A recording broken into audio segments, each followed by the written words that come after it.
మన కాడికి వచ్చారు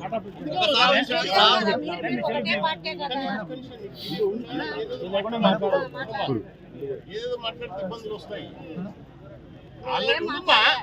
అర్థం చేసుకో తల్లి, చెప్పేది వినకపోతే ఎట్లా అర్థమవుతుంది నీకు? నువ్వు ఎంతసేపు ఉన్నా నువ్వు వేరే విధంగా ఆలోచిస్తున్నావు. నువ్వు ఉంటావా ఇంటావా లేదా? నేను గట్టి కడుతున్నావు, నన్ను సమాజ్ చేస్తున్నావా? ఎవరనుకుంటున్నావు? ఎవరనుకుంటున్నావు? నేను ఏమనుకుంటున్నావు? ఏమనుకుంటున్నావు అసలు నువ్వేమనుకుంటున్నావు? అసలు నువ్వేమనుకుంటున్నావు? ఏంది గమెంట్ ఏంది? నాకు అర్థం కాదు. గమెంట్ ఏంది? ఏంది నీ గమెంట్ ఉంటున్నా కాడ?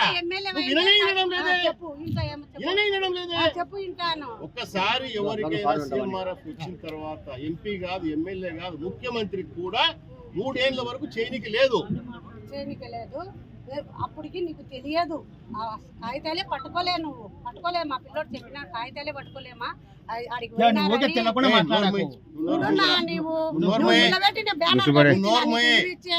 నేను నా ఇంటికి విషయాలు తెలియకుంటే చెప్తాము. మాకు తెలియకుంటే మేము కూడా అడిగి తెలుసుకుంటుంటాం. మాకు కూడా అన్ని తెలియాలని ఏం లేదు. చెప్పినప్పుడు అర్థం చేసుకోవాలి. కానీ నువ్వేదో ఊర్లో అందరి ముందర పబ్లిక్ ముందర వచ్చి ఎమ్మెల్యేని క్వశ్చన్ చేసినా అవి చేసినా నువ్వు వచ్చిండొచ్చు.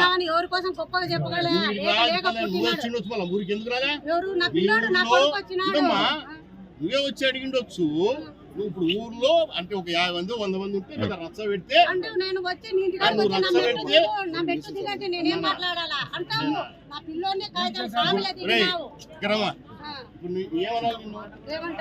వీళ్ళందరూ అడుగు. ఇంతవరకు బుడ్డ రాజశేఖర రెడ్డి ఇంటికాడికి వచ్చిన వాళ్ళు ఎవరినే కానీ మెట్లు దిగి